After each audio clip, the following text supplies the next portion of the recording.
Você acompanha agora o Jornal da Rede Alesp. Tudo sobre o Legislativo do Estado de São Paulo. Olá, 13 de abril de 2021, terça-feira. Eu sou Júlia Stanzioni. Começando com uma informação: 7.950.913 vacinados já no estado de São Paulo. É o que informa o vacinômetro atualizado às 10h21 dessa manhã. E juntos a gente confere muita informação também aqui no Jornal da Rede Alesp. Como eu disse, o Jornal da Rede Alesp chega com muita informação. A gente fala hoje sobre o PL 3890 de 2020, o Estatuto da Vítima. A gente fala também sobre um projeto de lei que estabelece a inspeção anual de saúde mental para os integrantes das polícias. Outro assunto que a gente vai abordar aqui é a eficiência da vacina Coronavac na variante P1. O Jornal da Rede Alesp começa agora. Jornal da Rede Alesp. E já começamos, então, o nosso Jornal da Rede Alesp com o repórter Fábio de Lima, que traz os assuntos mais importantes aqui do Parlamento Paulista. Bom dia, Fábio, tudo bem com você? Bem-vindo. Bom dia, Júlia. Tudo ótimo comigo e com você? Tudo bem também, graças a Deus, seguindo aqui com muita informação nesse dia, não é? Exatamente. E, Júlia, falando em informação, eu quero começar falando sobre os maus tratos aos animais. Isso porque está sendo realizada neste mês, né, a campanha Abril Laranja, que trata da prevenção de maus tratos a animais e tenta promover mais conscientização da sociedade sobre esse tema horrível, né, que é o de maus tratos contra animais. No estado de São Paulo, existem datas específicas que até promovem o combate a esse tipo de crime, Júlia. Está no calendário oficial do estado os dias 14 e 28 de abril. O dia 14 é o dia de prevenção à crueldade contra animais. Lei 17.064 de 2019. Uma lei do deputado Feliciano Filho, hoje ex-parlamentar, mas que chegou até a presidir uma CPI contra os maus tratos dos animais aí na Alesp no ano de 2017, Júlia. E já no dia 28 é o dia de proteção animal, Lei 16.982 de 2019, do deputado Alexandre da Farmácia, hoje também um ex-parlamentar.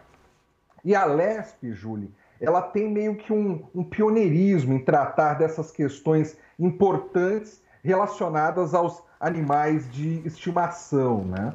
Isso porque uma lei 12.916 de 2008 já tratava desse tema, quando o deputado Feliciano Filho, né, passou a impedir, por meio dessa lei, a matança pela carrocinha e estabeleceu novas medidas para o controle reprodutivo dos animais. Depois dessa lei, outros estados fizeram algo parecido, algo similar, também por meio de leis, Júlia. Minas Gerais, aqui no Sudeste, fez a Lei 21.970 de 2016. Pernambuco, no Nordeste, fez a Lei 14.139 de 2010. E Rio Grande do Sul, no sul do país, obviamente, fez a Lei 13.193, e isso também no ano de 2019. E no atual momento que São Paulo está, que o Brasil está, estima-se, né, por causa da pandemia, um momento demorado, né, Júlio? Um momento que já é mais de um ano aí, então um momento bastante difícil, prolongado. Estima-se que o número de maus tratos aos animais também tem aumentado bastante nesse período, por inúmeras razões, né? E um outro mecanismo que a Alesp acabou saindo na frente no Brasil foi a criação da Delegacia Eletrônica Paulista, Delegacia Eletrônica de Proteção Animal, isso DEPA, né? foi um órgão ligado à Secretaria de Segurança Pública com a finalidade de apreciar com maior rapidez as denúncias envolvendo animais. Isso foi instituído pela Lei 16.303 de 2016. A DEPA ela é inteiramente digital e pode ser acessado pelo portal da Secretaria de Segurança Pública, né? Então, você que está nos assistindo, se quer denunciar maus tratos animais, entre no portal, anote aí o endereço, www.ssp.sp.gov.br. E para finalizar, Júlia, aqui da minha parte, eu quero falar também que está correndo nesse momento na Comissão de Constituição, Justiça e Redação, né, atualmente, aí da Alesp, 2 projetos relacionados ao tema Abril Laranja, né, mas com foco na educação. Então, o projeto de lei 2 de 2021, de autoria do delegado Bruno Lima, do PSL, delegado Bruno Lima, do PSL, pretende incluir material sobre educação ambiental, humanitária e bem-estar animal no currículo das escolas paulistas. Isso com foco na área da saúde, da segurança pública e da alimentação. Já um outro projeto que também está correndo aí na Comissão de Constituição, Justiça e Redação é o projeto de lei 692 de 2020, apresentado pelo deputado Bruno Ganem, do Podemos, que visa inserir informações sobre como denunciar maus tratos contra os animais em embalagens de produtos animais. Então, veja bem, esses dias mesmo, Júlio, eu comprei um saco de ração para minha cachorrinha aqui, de 10 quilos, é um saco grande. Então, ali realmente tem espaço suficiente para colocar algumas informações nesse sentido. Sim. E só para finalizar mesmo, até essa proposta do deputado Bruno Ganem, ele até já cria um texto, ele sugere um texto para que esteja nessas embalagens de produtos animais. O texto seria: maus tratos contra animais é crime. Denuncie em qualquer delegacia da Polícia Civil ou na Delegacia Eletrônica de Proteção Animal, o DEPA, se o caso ocorreu aqui no estado de São Paulo. Para ocorrências em andamento, ou seja, que estejam realmente acontecendo naquele momento, ligue para a polícia pelo número 190. Eu achei todas essas ideias de proteção, de combate aos maus tratos animais muito interessantes. Eu adoro animais. Você tem algum animalzinho ou já teve algum animalzinho de estimação, Julie? Já tive, sim, um cachorrinho. Chamava Ricochete. Ricochete. Então, a gente gosta muito, a gente se apega muito aos animais, né? A gente que gosta, a gente trata com muito carinho, com muita atenção, mas infelizmente ainda tem muita gente que maltrata os animais e eu acredito que deva haver realmente leis e penalizações duras para essas pessoas que agem dessa forma. É isso mesmo, Fábio, eu concordo com você, né? Você falou, né? Você tem a sua cachorrinha, eu tive o meu cachorrinho também, que acabou virando estrelinha o ano passado, e a gente se apega a eles, né? São companheiros, né? Como muitos falam, né, Fábio? Então, a gente tem essa consciência e nós ouvimos o deputado Bruno Ganem semana passada aqui falando sobre os projetos de lei e falando também de todo esse trabalho que ele faz em prol dos animais. Obrigada, viu, Fábio, pela sua contribuição. Você volta aqui com a gente no Jornal da Rede Alesp logo mais. Com certeza. Obrigado você, Júlia. Bom jornal para todos nós. Para todos nós, Fábio. E vamos agora para a nossa primeira entrevista. A gente fala sobre o PL 38 de 2020, o Estatuto da Vítima. Um projeto que tramita no Congresso Nacional e é idealizado por grupos de profissionais da área jurídica, de saúde, religiosos e entidades da sociedade civil de São Paulo e busca incluir aí uma série de medidas, sendo a principal delas despertar nas autoridades um olhar especial para as vítimas e não só para os crimes. E sobre esse assunto, nós vamos conversar agora com a Celeste Leite dos Santos. Ela é promotora de justiça. Bom dia, doutora Celeste. Bem-vinda ao Jornal da Rede Alesp. Tudo bem? Bom dia, Júlia. Tudo bem? Doutora, então, para a gente começar o nosso papo de hoje, até para que as pessoas entendam do que a gente vai falar, gostaria que a senhora dissesse, então, do que se trata o projeto de lei 3890 de 2020. O projeto de lei ele visa a superação do modelo de Estado que nós vivemos hoje de viés iluminista.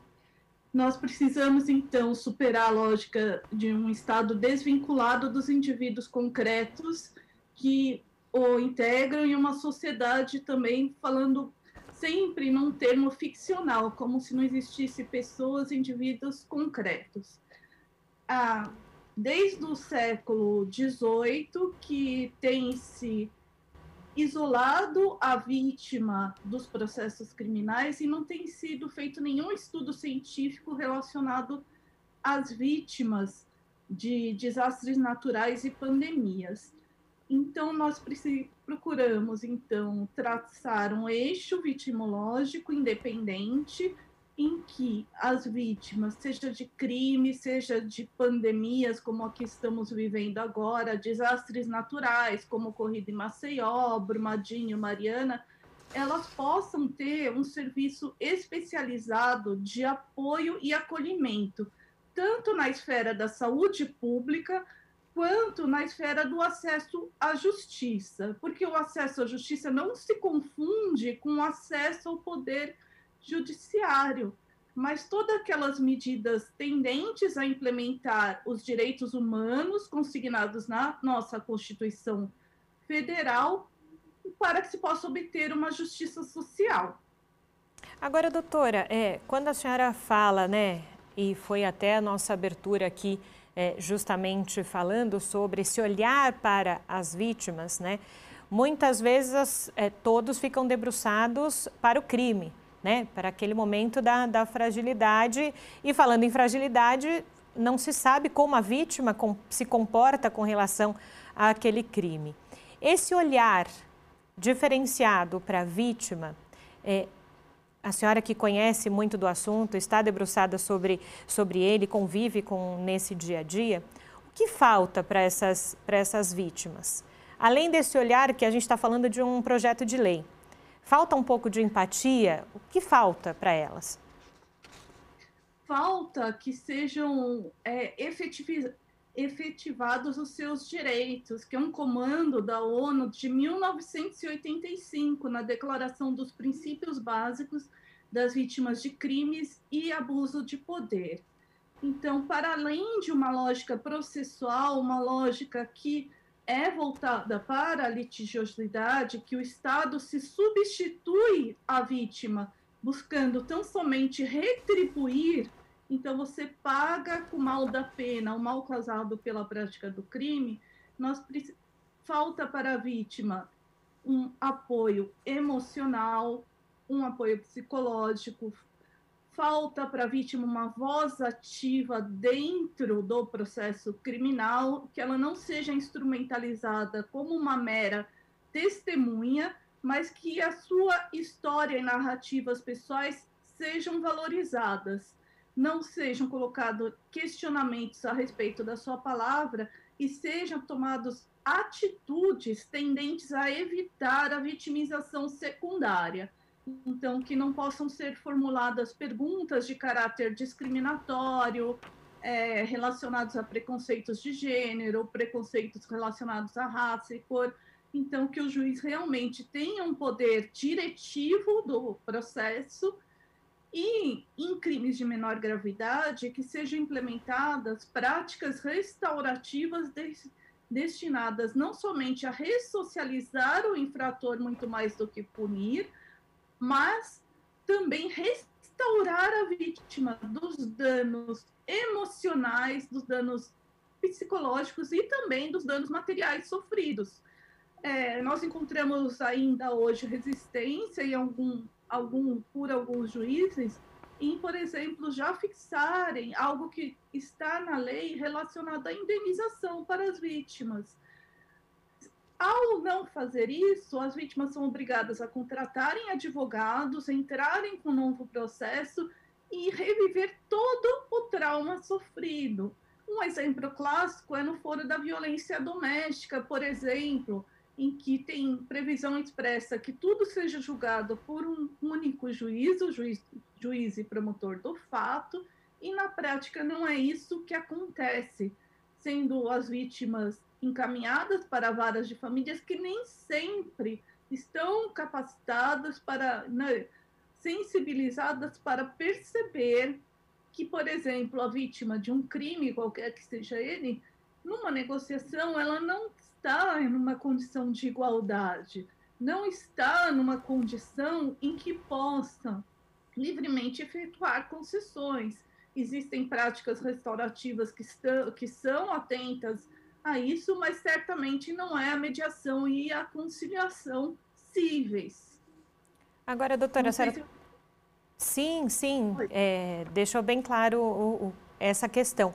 A senhora falou sobre, né, vítimas aí, às vezes, de violência sexual, doméstica. A gente sabe que nesse momento de violência doméstica ou violência sexual, já é difícil para a vítima ter que denunciar, né? Esse primeiro passo já é muito difícil, não é? E talvez nesse momento o PL, quando se fala de um olhar diferenciado para a vítima, seja também, né, dar os 2 passos atrás, né, a partir desse momento da denúncia, né, que a vítima se sinta mais acolhida nesse momento já de fragilidade. Sim, o projeto prevê a capacitação de todos aqueles que têm um contato direto com a vítima. Isso inclui os profissionais da rede de saúde pública, que muitas vezes a denúncia não é feita diretamente perante a autoridade policial, Poder Judiciário e Ministério Público. Muitas vezes a pessoa é atendida pela rede de saúde pública, que hoje tem um regramento legal que é obrigada a denunciar indícios de crimes de violência contra a mulher. Então, para isso, eles precisam receber uma capacitação de como acolher essa vítima. Da mesma forma, nós temos um Poder Judiciário, um Ministério Público, predominantemente composto por homens. E isso influencia o olhar sobre a questão do gênero. Então, precisamos ter uma capacitação não apenas voltada à empatia, mas mais especializada de acordo com cada tipo de crime. Por exemplo, crimes de violência sexual, então, uma capacitação voltada ao acolhimento daquela vítima de violência sexual, o que perguntar, o que não pode ser perguntado, o que deve ser vedado, extirpado do nosso ordenamento jurídico. Já num crime de racismo, já teríamos uma outra capacitação especializada. Por sua vez, crimes de violência doméstica e familiar, seria toda uma programação que o ideal seria que isso já fosse dado nos bancos acadêmicos, mas nós sabemos que as faculdades ainda pecam muito nesse ponto da formação profissional. Então, antes que se ingresse num concurso público, então, durante a escola, que é obrigatória, pelo menos para a área jurídica, que sejam dados todos esses conteúdos teóricos e práticos de acordo com cada prática delitiva. Também não nos é ensinado como acolher as vítimas, macrovítimas, como que o fenômeno que nós estamos vivenciando, em que nós falamos que existem vítimas vulnerabilizadas, que não são uma única vítima específica da pandemia, mas que tem se alastrado por todo o país. E nós não temos um estudo epidemiológico sendo realizado tempo a tempo, efetivo, de quais são os principais grupos vulnerabilizados por essa pandemia, como a sociedade e o Estado devem atuar nessa desvitimização, que isso não seja apenas a concessão de um mero auxílio emergencial, mas nas necessidades básicas humanas do ser humano. Desde o começo da pandemia, nós estamos com o projeto IJA, fornecendo aos profissionais da linha de frente e às pessoas enlutadas um acolhimento emocional. E também fizemos um memorial às vítimas da Covid-19 no Parque do Carmo, porque essa memorialização, esse reconhecimento é uma ferramenta restaurativa tendente à desvitimização, já que até o momento as vítimas não tiveram um efetivo reconhecimento da dor que eles sofreram, que eles não puderam passar por esse momento de reflexão, das exigências sanitárias que são impostas. Um outro ponto específico da lei é a unificação em um cadastro nacional das vítimas de crimes.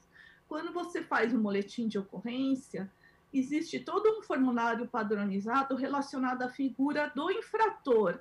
Quem é o infrator, onde ele mora, se tem filhos, se não tem filhos, e todos os riscos relacionados a ele voltar a delinquir. Isso está no nosso Código de Processo Penal, em um anexo de 1940. Não é feita essa mesma padronização em relação à figura da vítima. Nós não sabemos quem é a vítima do crime. Não existem dados estatísticos que comprovem os riscos de vitimização e como seria a forma de se proceder ao combate dessa desvitimização. Porque já se sabe que o fenômeno da vítima e do ofensor são integrados. Então, a vítima de hoje, ela será, se não acolhida pelo Estado e pela sociedade, certamente um futuro agressor. Quantos e quantos crimes nós ouvimos que ele teve uma infância conturbada, que também foi vítima do mesmo tipo de crime. Então, ele é um fenômeno importante para o combate à violência na nossa sociedade, seja atendendo essas vítimas diretas, seja vítimas coletivas, ou seja, nós tratarmos a nível micro, com a padronização da figura da vítima, que essa também seja, desde o primeiro momento, considerada enquanto pessoa e não como um mero instrumento para a efetivação do poder punitivo do Estado. Agora, doutora, uma fala da senhora me chamou muito a atenção e até eu acho importante a gente explicar isso para quem nos ouve agora e nos assiste agora. A senhora falou a palavra vitimização. E o senso comum, às vezes, usa a palavra vitimização para negativo, para o lado negativo, né? Que seria aquela pessoa que se vitimiza de algo. E dentro disso que a senhora fala, na verdade é outra questão de vitimização, né? Vamos deixar claro para que as pessoas entendam desse ciclo de vitimização que a gente está falando. Não pode se confundir vitimização com vitimismo. Isso. São coisas diferentes. O vitimismo, a pessoa está naquela situação de vítima e não deseja sair daquele ciclo, porque ela está numa zona de conforto, conseguiu alguns benefícios em razão desse fato, não. O ciclo de vitimização, ele é um fenômeno que é estudado pela vitimologia e pelos práticos de justiça restaurativa e ele comporta fases. A vítima, ela passa por 4 fases básicas ao ser vítima de um crime. Cada um evolui em relação a essa fase de uma forma diferente, já que nós somos seres humanos diferentes. A primeira fase é a fase da verdade, em que a vítima ela passa por todo o processo interno de aceitação e reconhecimento de que ela foi vítima de um crime. Muitas vezes passam-se 10, 20 anos sem que a pessoa reconheça que foi vítima. E é muito comum, nós recebemos diariamente pelo Projeto AVARC pessoas que foram vítimas principalmente de violência sexual na infância, em tenra idade, e que demoram todo um tempo para identificar e reconhecer que aquilo foi uma vítima que aquilo foi uma violência sexual. Aí ela passa para a segunda fase do ciclo da vitimização, que é a misericórdia, porque a primeiro passo a vítima ela tem de se culpabilizar pela prática do crime e toda a nossa sociedade ela auxilia com esses estereótipos negativos que você mencionou, esse julgamento da vítima, para que ela própria se culpe. Então, ela pergunta assim, por que eu fiquei sozinha com aquela pessoa naquele local? Por que eu andei só à noite? Por que eu bebi? Várias dessas circunstâncias. Então, ela precisa passar por um processo de perdão, que é o perdão dela mesma. E só então ela entra no ciclo da justiça, de querer uma resposta, uma na verdade, aí é um ciclo que para a vítima se identifica com uma vingança e que nada mais é a pena do que uma vingança pública pela prática do crime. Você substitui o mal do crime pelo mal da pena. Porém, isso não satisfaz a vítima, daí que surgem os teóricos da justiça restaurativa, das práticas restaurativas, dizendo: não adianta, então, nós apenas nos focarmos nessa questão de imposição de penas, precisamos restaurar a vítima, porque o quarto ciclo é a obtenção da paz. Quantas e quantas vezes pessoas vítimas de crimes graves e os acusados com penas severas, nem por isso elas voltam a ter uma vida, que se pode dizer, entre aspas, normal, porque tem sequelas, tem consequências desses crimes que não foram acolhidas nem pelo sistema de saúde pública, nem pelo sistema de justiça. Ela foi instrumentalizada durante o processo e nós constatamos que muito mais que uma resposta penal severa, o que a vítima deseja é uma resposta, um reconhecimento, uma validação do que ela foi vítima de um crime. Essa validação pela sociedade e também pelos funcionários públicos, as pessoas que atuam na linha de frente do acesso à justiça. Então, tudo isso é um processo faz surgir uma necessidade de desvitimização. Você pode aplicar o mesmo raciocínio em relação às vítimas enlutadas. Primeiro, elas passam por um processo de aceitação da verdade, não puderam exercer esses rituais. Depois tem a fase da misericórdia, que ela tem que se perdoar, que ela não pode se responsabilizar por aquilo que aconteceu, que é algo que está acima dela. Nós ainda teremos vítimas vivenciando a fase da busca da justiça, ainda esse fenômeno está latente, a gente está vivenciando esse momento, mas chegará só para depois nós obtermos uma reconciliação social, uma ressignificação de tudo isso que nós estamos vivenciando hoje.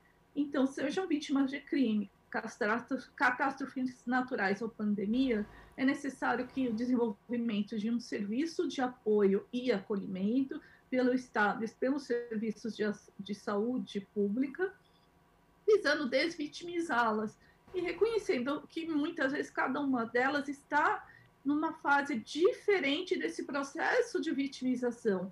Quando você quebra um braço, você engessa esse braço, demora um tempo para que esse braço volte à sua funcionalidade normal. Da mesma forma, é quando você sofre um trauma, que o trauma é uma ferida emocional, uma ferida na alma. Esse trauma também afeta a fisiologia do ser humano, gera sequelas importantes, episódios de pessoas com depressão, transtornos de estresse pós-traumas, e isso interfere no dia a dia de cada indivíduo e da sociedade como um todo, no seu funcionamento e na sua organicidade.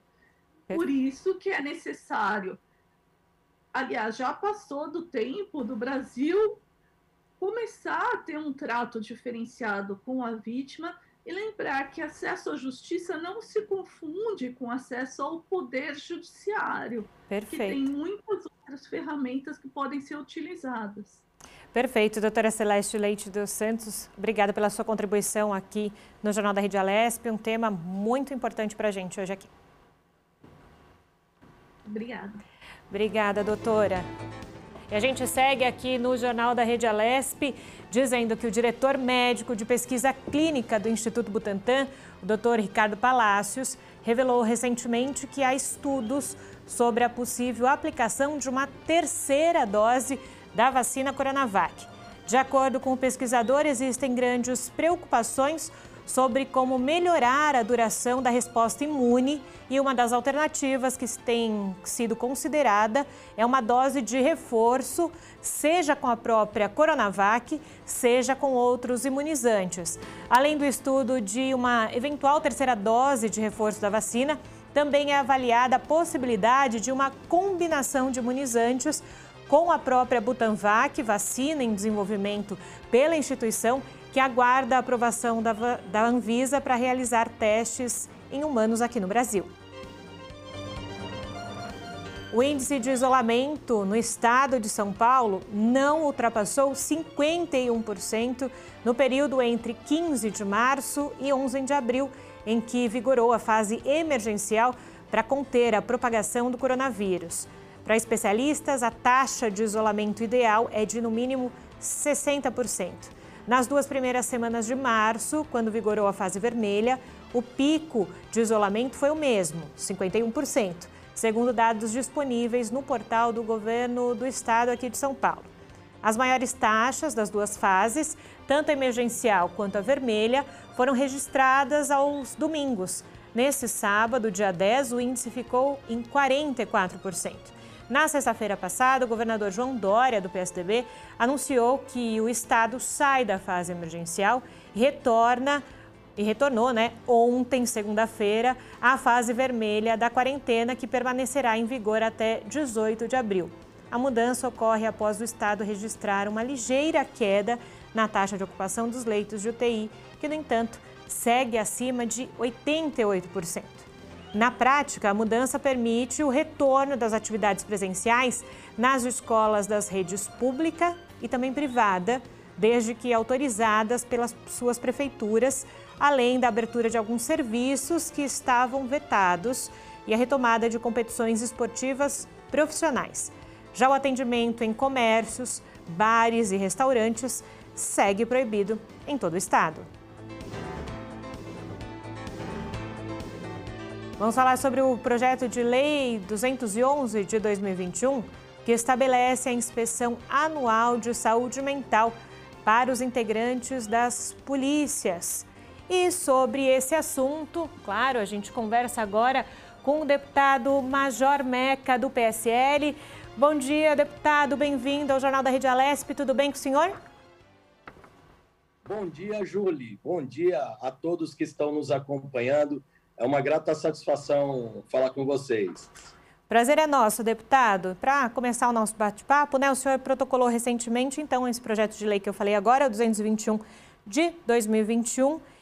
E eu gostaria que o senhor falasse, então, para quem nos assiste agora, sobre o que ele fala.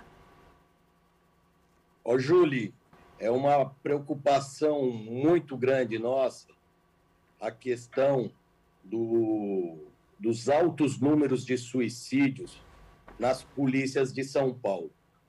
Tanto na Polícia Militar, como na Polícia Civil, na Polícia Técnico-Científico, na Polícia...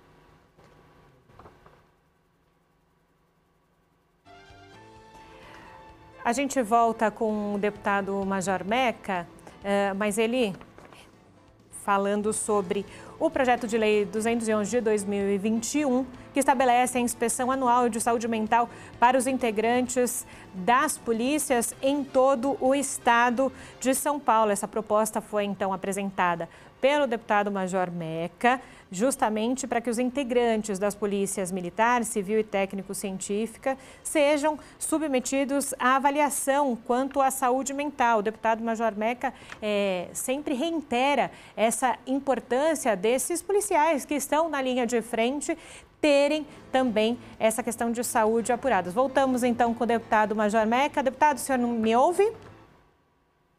Oi, Júlia, estou ouvindo sim. Você me ouve bem? Sim, ouço sim, deputado. Então, o senhor pode continuar a sua explicação, por favor, sobre o projeto. Oi, Júlia, então, novamente, um bom dia a você, um bom dia a todos que estão nos ouvindo. O projeto de lei 211, que nós apresentamos agora, ele fala sobre a inspeção anual de saúde aos policiais militares, policiais civis, policiais técnicos científicos e aos policiais penais.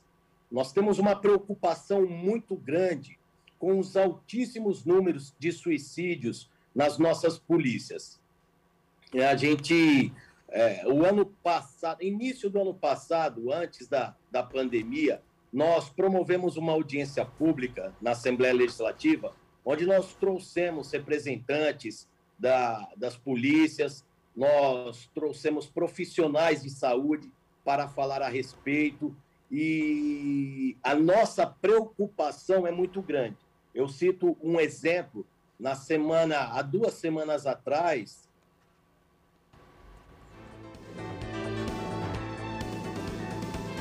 deputado volta na sequência com a gente.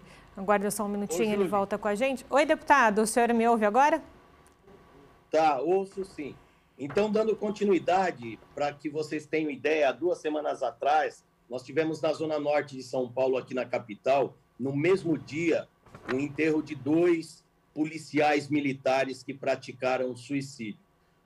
Policiais jovens, e a atividade que exerce hoje os policiais militares, os policiais civis, é de uma carga horária extremamente excessiva. Porque nós temos nas polícias hoje o problema da falta de efetivo. Nós temos a questão de que o Estado, o governo do Estado, para suprir essa falta de efetivo, ao invés de abrir concurso em número de vagas suficiente para completar os claros, o governo está comprando o horário de folga dos policiais. Então, o momento em que o policial deveria recompor o seu desgaste físico, psicológico, ao lado da sua família, ele está complementando a sua renda, através da DGEM, através da operação delegada, que é do município, através dos bicos de segurança particular que acaba fazendo no horário de folga. E isso traz um desgaste físico e psicológico extremamente alto. E o governo acaba desconsiderando, o nível de estresse físico e psicológico da nossa atividade. Quando a gente tenta trazer ao conhecimento das autoridades, ao conhecimento de todos, a particularidade da atividade de um soldado da Polícia Militar que trabalha com mais de 10 quilos de equipamento de proteção individual, no corpo. O policial, quando ele coloca o colete balístico, ele coloca o cinturão com uma pistola, 3 carregadores, já algema, lanterna e outros equipamentos, ele está com mais de 10 quilos de EPI, no corpo. O policial assume a sua atividade policial por 12 horas. Entra numa viatura, embarca, desembarca, faz busca pessoal, faz vistoria veicular, corre atrás de criminosos, pula muro, atende ocorrências. Então, ele apresenta flagrantes na delegacia, a Polícia Civil, já pelo sucateamento, falta de efetivo. Hoje, normalmente, um flagrante demora de 6 a 8 horas para ser lavrado, porque uma viatura chega no distrito policial, normalmente já tem 1, 2, 3 flagrantes na frente. O policial acaba permanecendo 6, 8 horas em pé, aguardando a apresentação daquela ocorrência. Então, é muito comum, é extremamente comum o policial militar, o nosso soldado, o cabo, o sargento, os oficiais, tirarem turnos de 18, 20 horas de serviço. Então, o estresse físico, o estresse psicológico acaba sendo extremamente alto. E no momento em que ele deveria descansar, recompor esse desgaste físico e psicológico, ele continua trabalhando para complementar a sua renda. Então, é importante que, anualmente, junto com o EAP, que é o estágio de aperfeiçoamento profissional, que acontece uma vez por ano nas polícias, haja também os exames para se verificar a saúde psicológica, a saúde mental dos nossos policiais, para que os psicólogos possam trabalhar preventivamente, e atuar para que a gente possa diminuir esse número absurdo de suicídio. Deputado, o senhor traz uma informação muito forte, com relação aos suicídios e ao esgotamento, não só físico, deputado, mas também esse esgotamento emocional. E que nesse último ano né, da pandemia, eu imagino que tenha ficado ainda mais latente essa questão emocional para os profissionais de segurança, para as polícias, porque também estão na linha de frente, estão defendendo a população e precisam defender os seus quando voltam para casa também. Ficou mais latente, Julie, porque o policial militar, o nosso soldado, ele está nas ruas, na linha de frente. Então, o soldado, ele atende ocorrências de todas as naturezas. Como eu falei para você, o policial, ele vai atender uma briga de casal, ele vai fazer essa mediação de conflito. Então, muitas vezes, ele chega numa residência onde está tendo uma discussão entre familiares, são ambientes pequenos, né, nas periferias, então o contato dele com as pessoas é extremamente próximo. O policial atende ocorrências, socorrendo pessoas que estão tendo um mal súbito, porque São Paulo sempre teve problema, dificuldade com ambulâncias, não tem ambulância para socorrer as pessoas aos hospitais. Isso comumente é feito pelas nossas viaturas de rádio patrulha. Então, o policial muitas vezes ele pega, às vezes, uma pessoa que está doente, pega no colo, carrega, coloca na viatura, leva até o hospital. O policial acaba adentrando ao hospital com aquela pessoa. E o policial, ele está com uma máscara, muitas vezes uma máscara simples de pano, que ele está usando desde o momento que ele saiu da casa dele. Ele entrou de serviço, vamos dar um exemplo, às 6 horas da manhã, ele saiu da casa dele às 4 da manhã com aquela máscara, às vezes 4, 5 horas da tarde, ele ainda está com a mesma máscara, está tendo essa aproximação com várias pessoas e ele está extremamente vulnerável.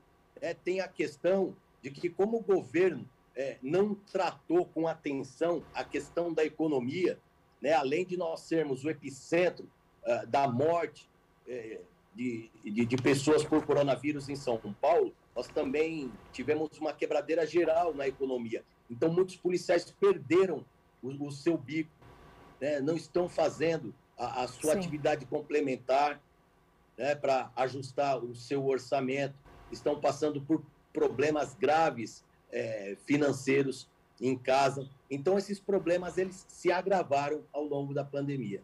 E o senhor, deputado, o senhor sempre defendeu a vacinação desses profissionais como grupo prioritário e há uma semana nós temos, então, justamente os profissionais de segurança, as polícias, sendo imunizadas. Hoje, qual a consideração que o senhor faz sobre esse momento de vacinação desses policiais que estão na linha de frente, como o senhor acabou de nos falar?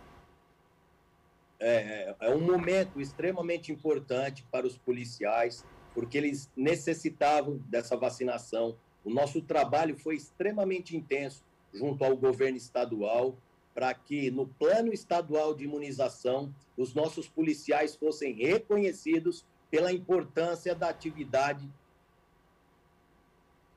para que os nossos policiais fossem reconhecidos pela importância e atividade essencial que exercem. Fomos até a Secretaria de Segurança Pública cobrar, através do secretário, o governo do estado de São Paulo.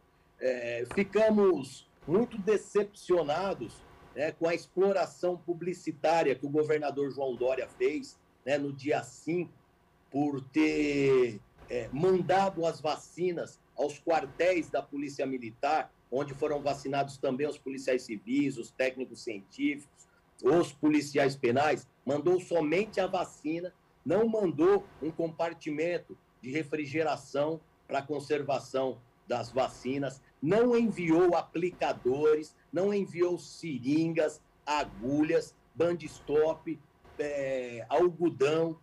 Os policiais que tiveram que correr atrás de todos esses materiais, nós tivemos que auxiliar os batalhões lá na Zona Leste e alguns outros pontos, em contato com diretores de hospitais para conseguir os aplicadores, e em contrapartida o governador fazendo propaganda, se dirigiu até a Academia do Barro Branco para fazer fotos e explorar fazer marketing da ação que o governo estava fazendo, vacinando os policiais, que foi um resultado de uma cobrança muito grande nossa, porque os policiais no plano estadual de imunização estavam em 12º lugar, e os presos, que também precisam ser vacinados, mas no seu momento adequado, estavam em 7º lugar.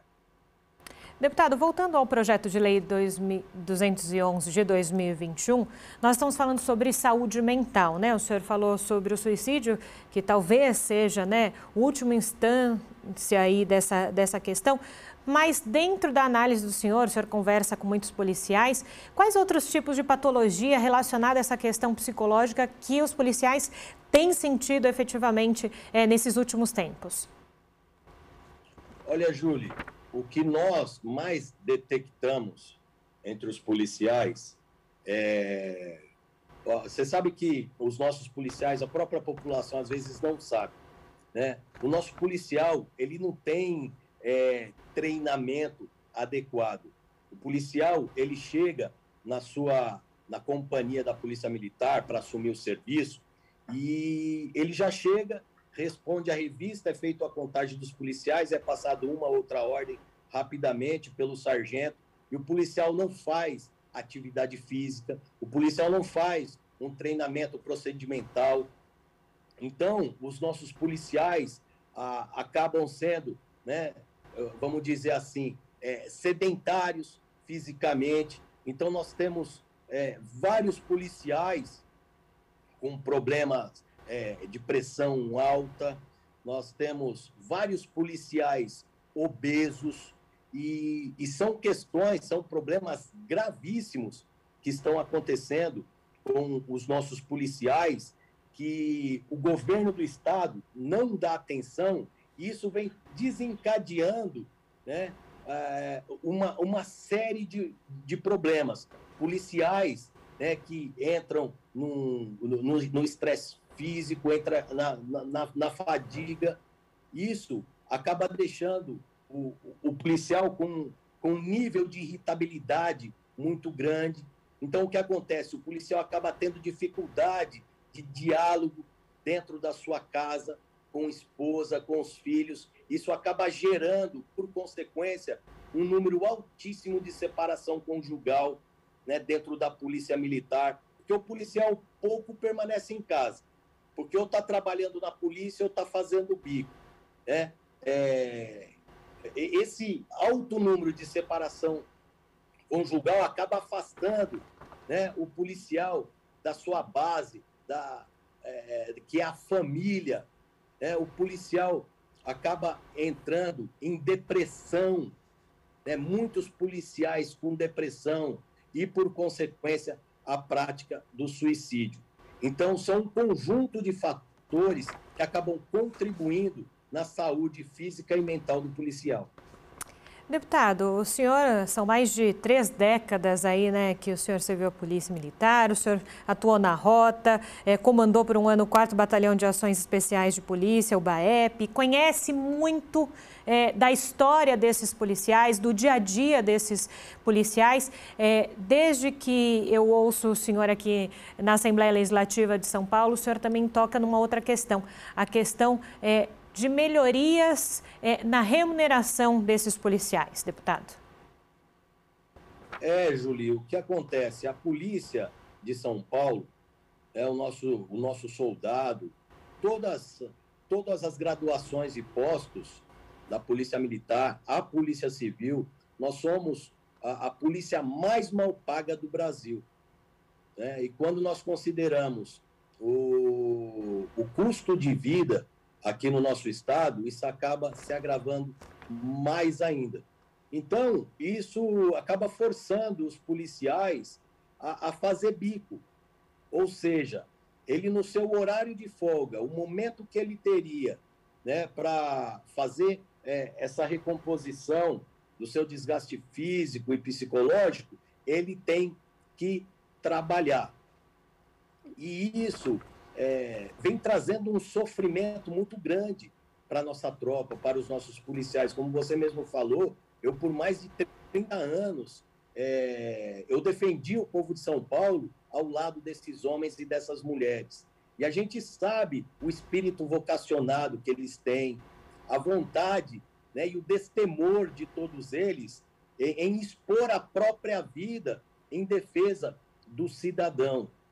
Então, já não bastasse o policial ser extremamente mal remunerado pela atividade perigosa que ele exerce, porque um soldado em São Paulo hoje, ele tem um salário de R$3.000, mas ele enfrenta bandidos com fuzil, bandidos com colete balístico, bandidos que implementam roubos com carros blindados, granadas. A gente vê aí as ações do novo cangaço, fechando cidades do interior, né? E são bandidos que estão altamente preparados. O crime organizado hoje tem muito dinheiro. E é esse o criminoso que o nosso soldado enfrenta hoje nas ruas, com pouco treinamento, com uma carga horária de trabalho extremamente intensa, né, que está trazendo vários problemas de saúde, seja físico ou mental, para os nossos policiais. E a gente vê que o governo não está dando a devida atenção a esses profissionais. Como aconteceu, acho que o ano passado, acho que mais precisamente no ano retrasado, quando o governo falou que ia fazer um retreinamento. Nós acompanhamos, nós vimos, foi tudo uma jogada para a imprensa, para que o governo pudesse se posicionar falando que estava fazendo alguma coisa efetivamente.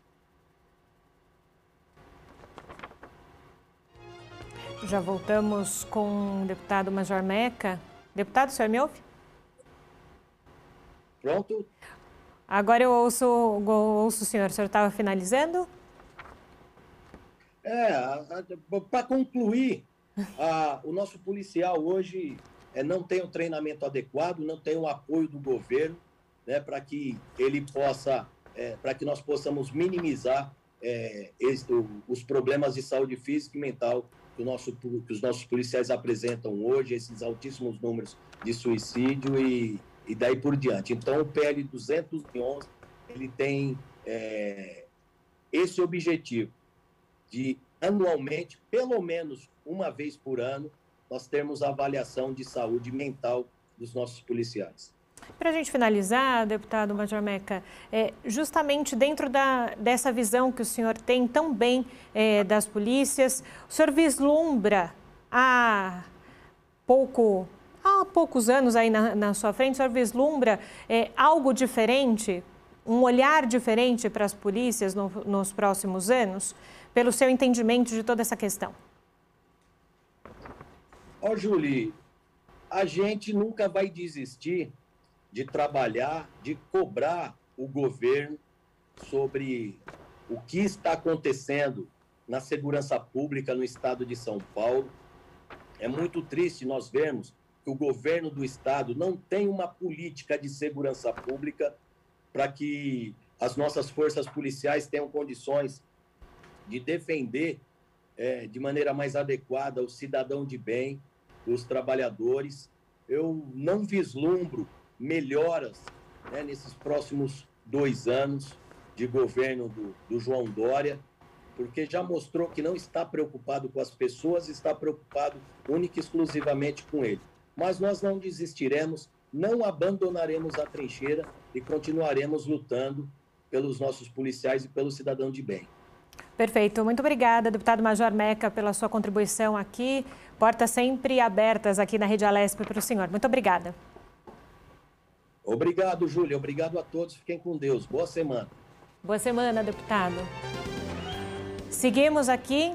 A Assembleia Legislativa do Estado de São Paulo disponibiliza um sistema gratuito de notificações automáticas ao cidadão sobre o andamento das propostas aqui na casa.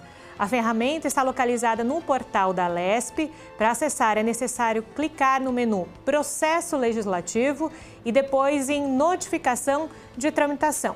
Qualquer pessoa pode se cadastrar, escolher os projetos de lei e outras proposições em andamento que deseja acompanhar. as informações são recebidas automaticamente por e-mail. O cadastro é feito por meio de preenchimento de um formulário, no qual o indivíduo deve indicar o endereço eletrônico para receber então essas notificações e criar uma senha de acesso. Após isso, deverá selecionar as propostas que quiser e o sistema vai enviar um e-mail de confirmação do registro. O diretor do Departamento de Inovação e Tecnologia da Informação aqui da Alesp, o Frederico Bortolato, destaca a interatividade e a quantidade de conteúdos oferecidos no portal. Um exemplo disso é o sistema de notificação do portal. Por meio dele, o cidadão pode se registrar e acompanhar a tramitação dos projetos de seu interesse, ou ainda, acompanhar a evolução da base de legislação do Estado de São Paulo.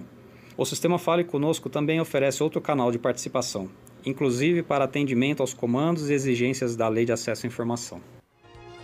É importante ressaltar que mesmo aqueles que não são cadastrados podem pesquisar detalhes sobre proposições, outros processos aqui da Casa e tramitações pelas abas Projetos e Processo Legislativo na página inicial do site da Assembleia. O Frederico afirmou também que o site mostra a relevância do investimento em tecnologia por aqui. O portal da Alesp é exemplo que ilustra muito bem essa necessidade de contínuo investimento em tecnologia. Entendido, organizado, desenvolvido e gerido como Assembleia Legislativa Virtual, foi desenvolvido pelas melhores práticas da ciência da informação e das aplicações de tecnologia de informação. Também são fornecidos no portal outros serviços, como exposições virtuais no acervo histórico e livros que podem ser baixados gratuitamente. Além disso, são oferecidos cursos ministrados pelo Instituto do Legislativo Paulista. Em documentação, o usuário consegue encontrar obras sobre processo legislativo e artigos de diversos temas, como a Comissão da Verdade. Já no menu Comunicação, são encontradas notícias produzidas aqui pela Rede Alesp sobre os acontecimentos da casa. Os cidadãos podem ler na agência de notícias, ouvir por meio da Rádio Alesp ou assistir então a nossa programação aqui da TV Alesp no canal do YouTube. O governo paulista iniciou no último sábado, dia 10 de abril, a vacinação de 350 mil profissionais da educação a partir de 47 anos de idade contra a Covid-19. As escolas da rede estadual poderão voltar a receber os alunos que optarem pela participação de atividades presenciais facultativas a partir da próxima quarta-feira, dia 14 de abril, amanhã. A primeira fase da vacinação nas escolas atende a profissionais que atuam desde creches até o ensino médio em qualquer unidade pública ou particular dos 645 municípios aqui de São Paulo. A medida visa garantir mais segurança para o retorno das atividades presenciais. A partir da idade mínima de 47 anos na etapa inicial, a campanha vai imunizar secretários, auxiliares de serviços gerais, faxineiras, mediadores, merendeiras, monitores, cuidadores, diretores, vice-diretores, professores de todos os ciclos da educação básica, professores coordenadores pedagógicos, além de professores temporários. Para ser vacinado, cada profissional precisa apresentar o comprovante Vacina Já Educação, além do RG e também CPF, para a conferência dos dados. Se a pessoa não apresentar o comprovante do Vacina Já Educação ou então o número de CPF não constar na documentação, ela não poderá receber a vacina até regularizar o cadastro. O formulário de cadastro está disponível no site www.vacinaja.sp.gov.br/educação e devem ser preenchidos com o número do CPF, nome completo e e-mail. O link será enviado ao e-mail indicado e a validação é obrigatória para a conclusão do cadastro. No passo seguinte, o profissional deve confirmar dados pessoais e apontar o nome da escola em que atua, rede de ensino, município e cargo que ocupa, justamente para evitar fraudes. O sistema também exige envio dos contra-cheques dos meses de fevereiro e março deste ano. Quando o cadastro é validado, o profissional recebe por e-mail o comprovante Vacina Já Educação. O documento tem um QR Code para verificação da autenticidade. Para quem não receber o e-mail, a opção é entrar no site com o número do CPF e então imprimir o comprovante. A campanha de imunização contra a Covid-19 no estado de São Paulo prevê um intervalo de 14 a 28 dias entre as duas doses da vacina Coronavac. No entanto, segundo estudo divulgado pelo Instituto Butantan no último domingo, a eficácia dessa vacina pode aumentar de 50,7% para 62,3% quando o intervalo entre as doses é maior, de 21 a 28 dias. Segundo o diretor do Butantan, Dimas Covas, o melhor esquema vacinal ocorre quando as doses são aplicadas com um intervalo máximo de 28 dias entre elas. Ele explicou que, à medida que são espaçadas as doses, elas ganham então mais eficácia. Pelo menos 75 dos 645 municípios do estado de São Paulo não estão preenchendo o sistema da Secretaria da Saúde do Estado, que faz então a contabilidade das doses de vacina contra a Covid-19 aplicadas. Uma dessas cidades é Guarulhos, segunda maior cidade do estado. Segundo ofício enviado pela pasta ao Ministério Público de Contas, pedindo ajuda então para cobrar os municípios o preenchimento correto da plataforma, o sistema denominado de Vacivida é de fácil uso e busca registrar ainda o nome de quem recebeu a dose do imunizante. Abre aspas, o objetivo é controlar a aplicação das doses manejadas, do laboratório da qual foi aplicada, da data em que ocorreu a vacinação e de sua efetiva dispensação, diz a Secretaria. Ao saber do problema, o Ministério Público de Contas pediu ao Tribunal de Contas do Estado, o TSE, que determinasse que os 75 prefeitos fossem intimados pessoalmente para que regularizassem a situação em 5 dias, explicando a ausência dos dados e provando que isso foi feito.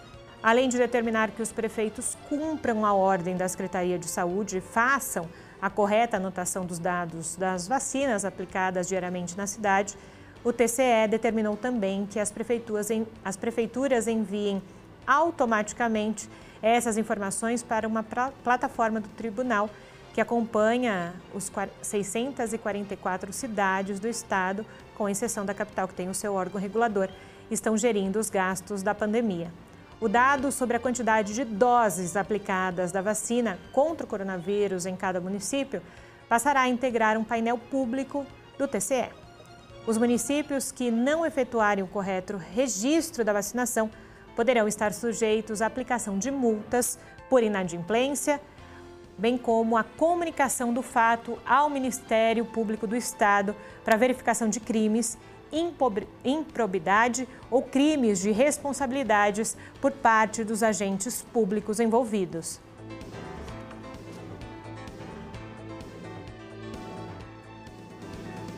Vamos falar agora sobre a repercussão da prisão preventiva da mãe e do padrasto do Henri Borel. Na quinta-feira passada, no dia 8, foram presos o vereador carioca, Dr. Jairinho, e a mãe de Henri Borel, Monique Medeiros.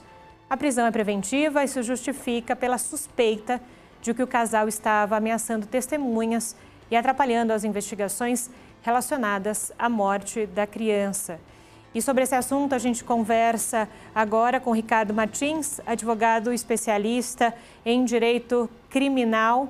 Ele volta na sequência, é um caso que a gente tem acompanhado de repercussão pública, não é? Desde a última semana, sobre essa questão da mãe e do padrasto terem sido presos lá no Rio de Janeiro, não é? Já já o Dr. Ricardo Martins volta, mas a gente segue por aqui dizendo que o país registrou 1.738 mortes pela Covid nas últimas 24 horas. 355.031 óbitos desde o início da pandemia. Com isso, a média móvel das mortes aqui no Brasil nos últimos 7 dias bateu um novo recorde e chegou a 3.125. É a pior média móvel de mortes pela doença já registrada, superando o número de 1º de abril com 3.119. Em comparação à média de 14 dias atrás, a variação foi de mais 15%, indicando tendência de estabilidade nos óbitos pela doença. Os números estão no novo levantamento do consórcio de veículos de imprensa sobre a situação da pandemia da Covid-19 no Brasil, consolidados às 8 da noite de ontem, segunda-feira. O balanço é feito a partir de dados das secretarias estaduais de saúde. Já são 82 dias seguidos aqui no Brasil, com a média móvel de mortes acima da marca de 1.000. O país completa agora 27 dias com essa média acima de 2.000 mortos por dia e já são 17 dias com a média acima da marca de 2,5 mil. Pelo terceiro dia seguido, a média de óbitos pela doença aparece acima da casa de 3.000, algo que ainda não tinha sido registrado por aqui. E agora a gente volta então com o Dr. Ricardo Martins, advogado especialista em Direito Criminal. Doutor, bom dia, bem-vindo ao Jornal da Rede Alesp, tudo bem com o senhor? Bom dia, Júlia, tudo bem? Vamos indo, doutor, ainda mais quando a gente vai de encontro com uma notícia como essa que eu li agora há pouco para chamar a entrevista com o senhor. Para que a gente começar a nossa entrevista, porque as pessoas entendam esses termos, né? Pode explicar para a gente o que é a prisão temporária e por que ela foi decretada para o casal, então? Então, o que acontece é o seguinte, a prisão temporária, Júlia, ela é uma prisão que ela é decretada única e exclusivamente na fase de investigação policial.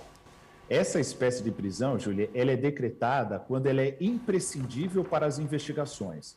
Quando a polícia precisa de mais elementos, chegar à autoria do crime, à materialidade do crime, então, de acordo com a lei de prisão temporária, essa prisão ela pode ser decretada por representação do delegado de polícia ou por requerimento do promotor de justiça responsável pelo caso. Agora, doutor, uma outra questão, não é? Quais são as outras situações em que pode ser decretado esse tipo de prisão? Na verdade, Júlia, o que acontece é o seguinte, de acordo com a lei de prisão temporária, a prisão ela tem que ser decretada, a prisão temporária ela é decretada quando for imprescindível para as investigações. Nós não podemos confundir, Júlia, a prisão temporária com a prisão preventiva.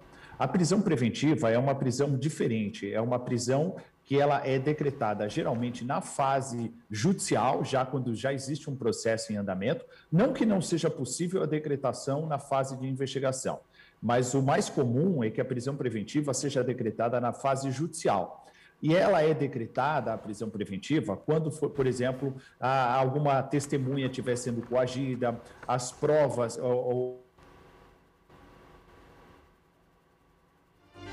A gente volta na sequência, então, conversando com o Dr. Ricardo Martins, advogado especialista em Direito Criminal, explicando, então, para a gente por que o casal lá no Rio de Janeiro teve a sua prisão temporária.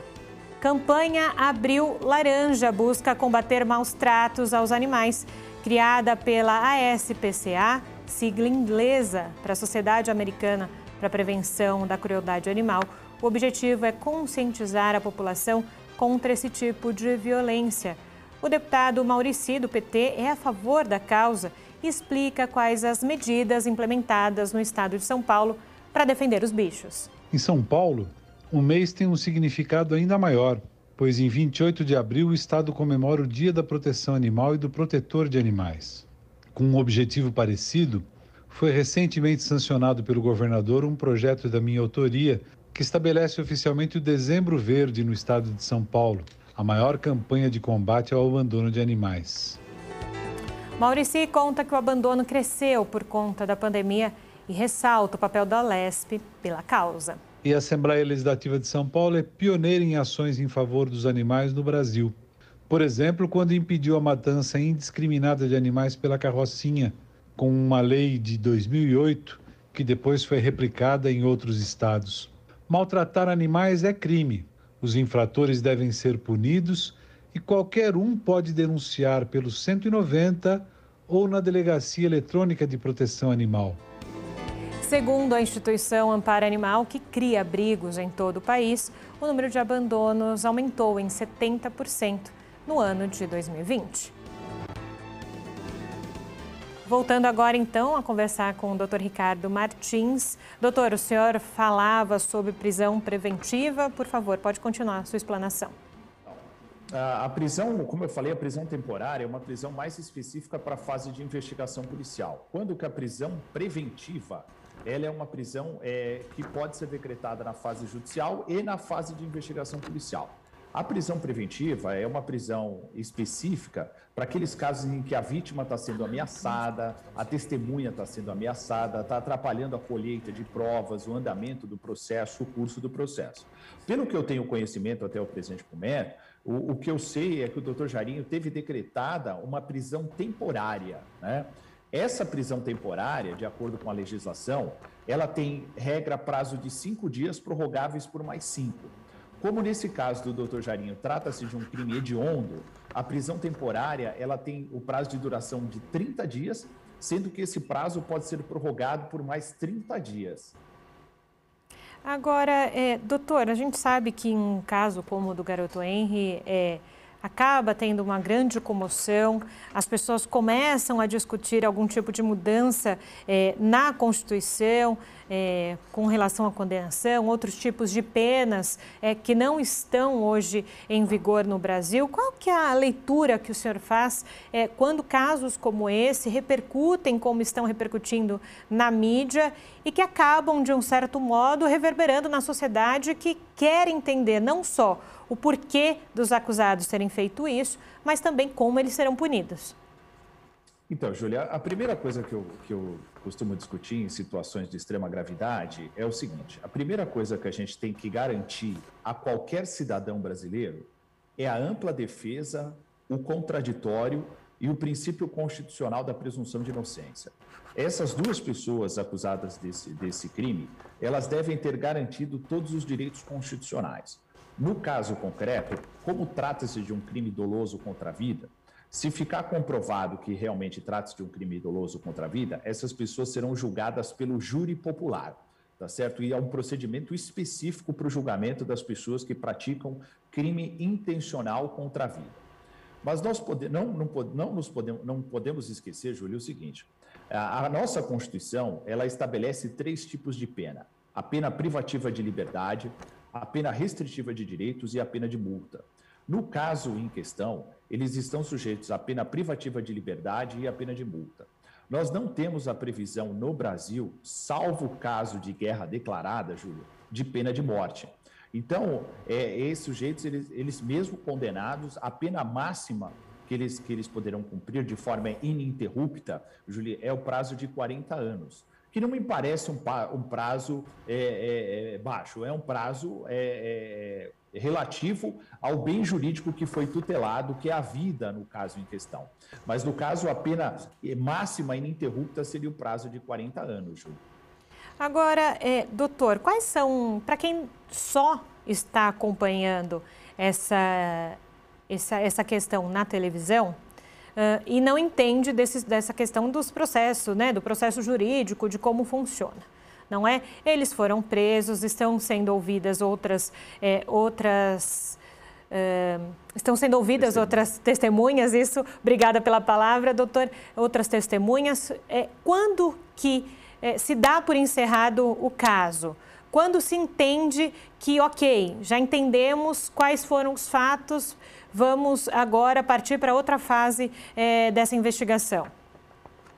Por lei, de acordo com o nosso Código de Processo Penal, uma investigação policial, ela deve ser concluída no prazo de 10 dias, estando o investigado preso. Nesse caso, o prazo é estendido em decorrência da prisão temporária que foi decretada. Então, como a prisão temporária foi decretada por 30 dias e pode ser prorrogada por mais 30 dias, em tese nós teríamos o prazo de 60 dias para a conclusão dessa investigação, Júlio.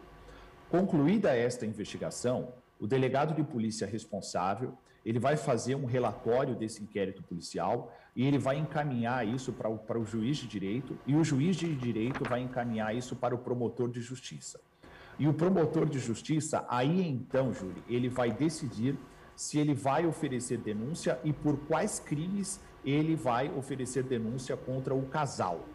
E aí, sendo oferecido denúncia, como eu falei agora há pouco, aí eles vão seguir um procedimento específico, que é o procedimento do júri. O procedimento do júri, ele divide-se em 2 fases, Júlio. Na primeira fase, não se decide se os acusados são culpados ou se eles são inocentes. A primeira fase do júri, ela decide se eles devem ser julgados, devem ser submetidos a um julgamento pelo júri ou não. E aí, o juiz de direito decidindo que essas pessoas devem ir a júri popular, aí sim vai para a segunda fase. Aí eles serão submetidos a um julgamento pelo júri popular. Serão 7 jurados escolhidos, de acordo com serão 25 convocados e 7 serão sorteados. E esses 7 jurados sorteados que irão decidir pela condenação ou pela absolvição do casal. Agora, doutora, tem todo esse trâmite, não é? Para que o casal possa ou não ser condenado. A priori, eles não podem ser considerados culpados. A priori, todos precisam seguir que eles são suspeitos. Não é por isso que muita gente ouve, tanto nós da imprensa quanto jurídico, falando suspeitos, não é? Eles ainda não são considerados culpados, apesar de muitas evidências. Exatamente. Apesar de ser um caso grave, com muitas evidências, eles são considerados apenas investigados, né? E aí o que acontece? A partir do momento que for oferecida uma denúncia, se for oferecida, eles passam a ser acusados, né?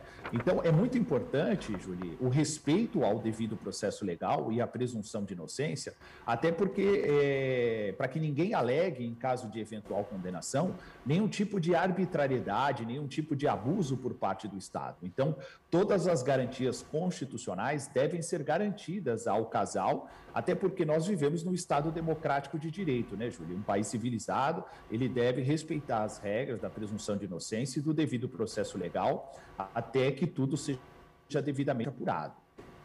Perfeito, doutor. É importante, né? É um caso que, como eu disse, né, doutor, que está repercutindo em todo o país. É importante para que as pessoas que estão em casa entendam, não é, doutor, os trâmites, né, e o que é falado, né? Porque às vezes são termos que as pessoas desconhecem. Né? E esse é o nosso intuito aqui no Jornal da Rede Alesp, justamente trazer ou facilitar o entendimento das pessoas. Para a gente encerrar, doutor Ricardo, justamente quando se trata, nós já falamos que se trata de uma comoção nacional, e quando se tem criança ainda sendo vítima, mais ainda, não é, doutor? Hoje o senhor é especialista em direito criminal. Hoje, qual que é o cenário de crianças sendo vítimas de violência? Olha, Julie, infelizmente esse caso é um caso que envolve pessoas de uma classe social mais elevada e acaba tendo uma repercussão maior, entendeu, Julie? Mas, infelizmente, as crianças diariamente são vítimas de todo tipo de violência. É que muitas vezes isso não vem à tona, e por se tratar de pessoas extremamente simples e tal e tudo mais, acaba não tendo uma repercussão. Mas é muito alto o índice de violência contra crianças. É muito triste tudo isso. E mesmo nós, profissionais mais experientes, que já trabalhamos na área há um certo tempo, Julie, sempre que tem um processo que envolve criança, é muito difícil para nós, profissionais, lidarmos com esse tipo de situação. Até mesmo nós que temos mais experiência na área, é muito difícil trabalhar com tudo isso, porque a criança é um ser indefeso, né? Então, é sempre mais difícil, né? E uma coisa que eu não comentei, Julie, e é importante comentar, é que o casal, inclusive, correu da sentença que decretou a prisão temporária deles, e o Tribunal de Justiça do Rio de Janeiro, ele negou a liminar do habeas corpus, né? O habeas corpus, ele é julgado por 3 desembargadores. O primeiro desembargador, que é o desembargador relator, ele já negou a liberdade para o casal. E aí agora vai seguir o julgamento do mérito do habeas corpus, né? O julgamento final do habeas corpus. Então, por enquanto, eles estão respondendo o processo preso. Perfeito. A investigação em si, né? Sim. Obrigada, doutor Ricardo Martins, pela sua contribuição aqui no Jornal da Rede Alesp. Um bom dia para o senhor. À disposição sempre. Seguindo por aqui no Jornal da Rede Alesp, o Hospital de Campanha de Santa Cecília, no centro de São Paulo, será entregue oficialmente pelo governo de São Paulo hoje, após quase 2 semanas de atraso e com 60 dos 180 leitos prometidos pela gestão estadual. O hospital começou a receber pacientes no último domingo, no dia 11. A inauguração oficial está prevista para ocorrer na tarde de hoje. Quando anunciada pelo governo estadual, a unidade seria disponibilizada para atender pacientes de Covid no dia 31 de março. Entretanto, atrasos na instalação de equipamentos de oxigênio prejudicaram a liberação. Nomeado de Hospital Metropolitano, a unidade foi prometida com 130 leitos de enfermaria e 50 de unidades de terapia intensiva, as UTIs, mas terá 40 de enfermaria e 20 de UTI. O prédio é de propriedade particular e foi cedido ao Estado. À época, o governador João Dória disse que seriam investidos 12 milhões por mês para custear o hospital. Na ocasião, também foi informado que a unidade teria uma equipe de 900 profissionais, sendo 150 médicos. No total, cerca de 900 profissionais deverão atuar na unidade, sendo então, como eu falei, 150 médicos, além de enfermeiros, técnicos e funcionários administrativos. No início do mês passado, a gestão estadual prometeu inaugurar 11 hospitais de campanha. Desses, apenas 2 estão em operação, um em Campinas e outro em Barretos. O Jornal da Rede Alesp vai para um rápido intervalo. Nós voltamos com mais informações para vocês daqui a pouco. Não saiam daí.